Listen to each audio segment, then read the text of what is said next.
Hello YouTube, this is Disciple here for New Gaming, and today we're going into the depths. This is part 1 of 3, so if you'd like to check the other 2 out, I will have them up on my channel in a while. First off, I'm going to be showing you the route. I did unlock the shortcut. If you do not know where the shortcut is or how to open this gate, back here and behind me, not this one, you can't open this one with the rat, but the one on the other side, if you don't know how to open it, go ahead and watch my shortcut from depths to Firelink video. And also the merchant, I showed her entire inventory in another video. I think I talked to her here in a second, but I don't go through her whole inventory. The depths are a fairly lengthy level. And this is probably the part where the difficulty noticeably steps up since the beginning of the game, since the tutorial really. This really isn't the first level you're supposed to go to. This is the first like level outside of Undeadburg and Undead Parish, which are just out in the open. You have to get a key from the Capra Demon to enter into the depths. And then the first bonfire is not too far in, but let's go over some suggestions and quick tips I got for you guys. First of all, you'll notice what I'm using. I am using the Crest Shield and Drake's Sword. The Crest Shield is an awesome starting shield. I have yet to find one better that you can get so early on.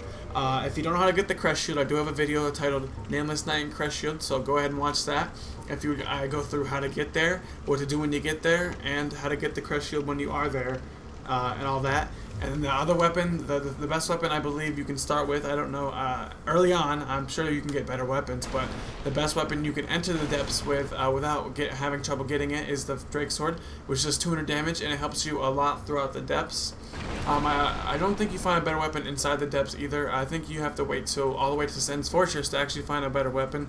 Of course, you could visit the blacksmith and make one more powerful yourself, but that's all up to the player to decide. Second part is, as you see, I'm using bow and arrows right now. Those are necessary. I had 142, but you guys can bring more. I don't know if I don't think I did run out all the way through, so about 100, 150 should be good for you guys, unless you are more focused on fighting from a distance. Then you can go ahead and bring as many as you'd like. If you'd like to clear maybe the whole area out, it might be difficult, but the bow and arrow, the main thing for that is you are able to separate an enemy from a group and relieve yourself of many ambushes, or even, because a lot of the weaker enemies in this game, as I had stated before, can kill you. Even these dreglings, maybe when you're still level 50, if enough of them team up on you, trust me, they can kill you. They do enough damage. As you see right here, I'm trying to use the bow. It does get stuck a lot in things you don't think it should. I see it's like going pretty much into his head right there. Right here, I barely get him, and then I got his attention. So now he comes to me alone, and the rest stay back. So I alleviate a lot of the risk involved with fighting a big group of enemies by drawing them out one by one and taking them out one by one, which makes my job a lot easier to clear through this level. It's a lot of a slower approach, of course, but it's a lot safer. And if you don't want to do, if you're going to rush in and try to kill everything, then you might find out that everything will kill you. This area is like I said, the difficulty noticeably steps up right about the depths, especially in Blighttown, the area right after.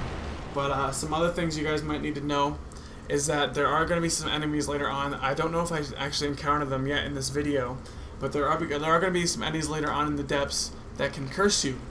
Some quick tips for that is that if you revive to human and you consume more humanity that you have in inventory, or if you get more humanity and then you consume it, which just press X and you click to use the item, it will increase your curse resistance. I'm not sure by what percentage, but I think it's fairly worth it, seeing how as curse kills you, and then when you die, when you go back to the bonfire, your health is halved.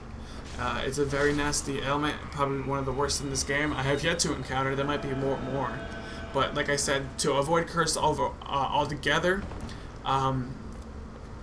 revive the human and use your humanity. But then if you do that, you want to be very careful, because when you do die, you will lose all your humanity. You have a chance to go pick it back up what you have, but the one you use to revive the human will be permanently lost. So it's a really good idea to be extra cautious, especially heading into a difficult area where, like I said, the difficulty steps up.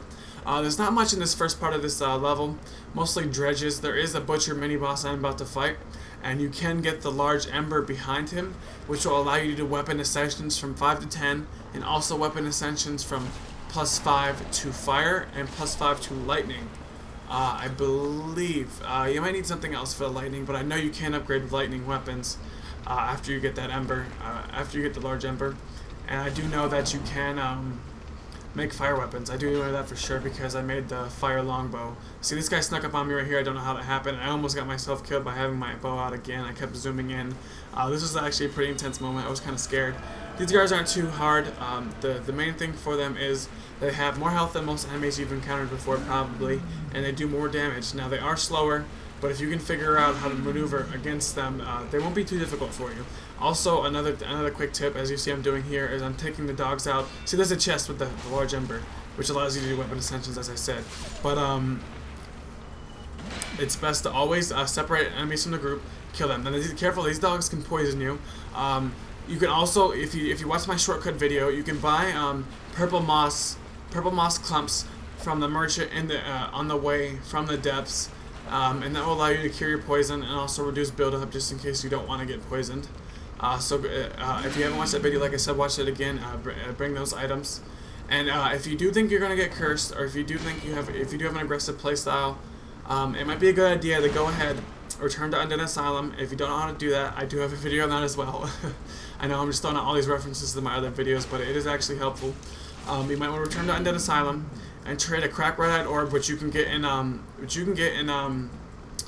you can get those in Firelink Shrine. If you don't know how to do that, I will send me a message and I will reply telling you with the exact instructions on how to get a cracked red-eyed orb. But if you guys have found those in the Firelink already, it should be very difficult for you. And then you can head back and trade them with Snuggy the Crow, and he will give you 2 Purging Stones, which you can also buy from that merchant that I had talked about previously, which is in my shortcut video. But they do cost 4,000 from her, so that is the only other thing. But they are very expensive, and you can also get Purging Stones from when you ring the first Bell of Awakening. The NPC that shows up that teaches you the "well, what is it" gesture, which is pretty cool. Makes you look like a badass. But the NPC that shows up will also sell you Purging Stones. I do believe his are more expensive or the same price. I don't think they are cheaper. But yeah, in this area, another very helpful item, as the water slows you here, not as much as it does later on in Blight Town, but the water will slow you down, and it will minorly impede your stamina regeneration, I believe. But another item you should have is this I'm about to equip right here, the Rusted Iron Ring. If you don't know how to get that, I also have a video on that. It's titled Nameless Knight, plus his Crest Shield, and more. The Rusted Iron Ring will allow you to move faster in swamps as if you were not standing in water, and it actually makes these dogs a lot easier to kill because they dodge around really fast and they are difficult to get after dodging around, as you have noticed. But the Rusted Iron Ring really speeds you up. And here, right here, I'm just going back to the basics, back to the bow. Bring this guy out. I don't know if he's waiting to trigger an ambush or a trap. It turns out he's not, but it's always better to play it safe, especially if you haven't discovered a bonfire in your area yet, because then you do have a lot to lose, trust me. Right here I'm still working my way through the very first parts of the depths, but let me think if I have any other tips for you guys. If an enemy tries to get you to follow them, and I know some other people probably have mentioned this, but right here I'm actually showing off the Rusted Iron Ring, how slow I go. It's not a big difference, but later on it is more of a difference. But after I equip it, you see I walk a lot faster. Go ahead and check this out. See? It's not a lot faster here, but it is a lot faster later on. It does make a big difference. I thought that dog revived for a second there as his dead body was just wriggling around. It was kind of creepy.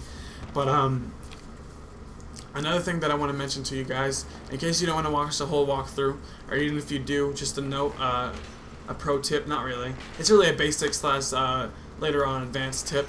But if you see an enemy, and even if it's a weak enemy, if they try to run away, don't follow them. That's your cue to switch to your bow and arrow and go ahead and kill them. Just you see, as I'm safe here fighting this rat, there's no reason to get down in his face. I know my Drake Shooter could probably kill him a lot faster, maybe in 2 or 3 hits, but I don't know what kind of nasty status elements he can cause. It's probably poison. And I don't know how much damage he does, and I don't know how much damage for sure I can do to him. He might have a high defense. Right here, I try to use my throwing knives. No, I switched to them, but I don't use them. My soul arrows actually do a bit more damage than my regular arrows, so I go ahead and start using those. Helpful spells. If you guys don't know how to get those, I do have a video on the sorcerer, how to save the first sorcerer and bring him back to Firelink. So if you guys are lost on that, please don't message me on that. I do have a video as well. That's why I'm glad that I have gotten all those out. I really hope I help you guys. I really do enjoy helping you. But if anybody does need extra help or would like to ask me anything else in specific, go ahead and message me. I have replied to all messages and comments I've received on every one of my videos so far. But I do realize if I do get an increased audience, it will be a lot more difficult. But I promise you guys that I will try. As I said, I do love interacting with you guys, and I do love your feedback on my videos. The first part of the depths is coming to a close here. Check back on my channel for the second if this is helping you guys out, or if you guys are enjoying this so far.